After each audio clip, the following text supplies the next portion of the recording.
శ్రీ గురుభ్యో నమః. శ్రీమాత్రే నమః. సాధారణంగా వేళ్ళు అన్నీ ఒకే సమతుల్యతతో ఉండి సమానంగా ఉండి చేతులు అందంగా కనిపిస్తూ ఉంటాయి. కొంతమందిలో వేళ్ళు కొంత దిగువకు దిగి ఉండడాన్ని మనం చాలా రేర్గా చూస్తూ ఉంటాము.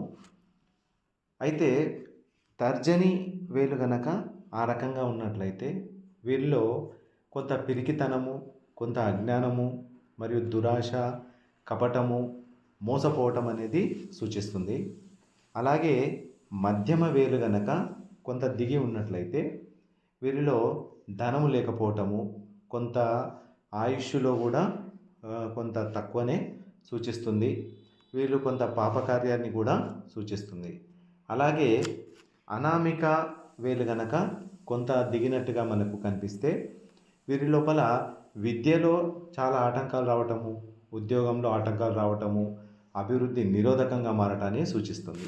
అలాగే కనిష్ఠికం గనక ఆ రకంగా ఉన్నట్లయితే వీరిలో వ్యాపారము, వీరి యొక్క వాక్కు కానీ, వీరి యొక్క శక్తి సామర్థ్యాలు కానీ సన్నగిల్లటాన్ని మనము చూస్తూ ఉంటాము.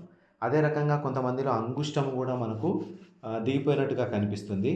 వీరి లోపల కొంత అజ్ఞానం కానీ, కొంత కాఠిన్యంగా మాట్లాడడము, మానసికంగా కొంత వికాసం లేని వాళ్ళుగా మనం వీళ్ళని చూస్తూ ఉంటాం.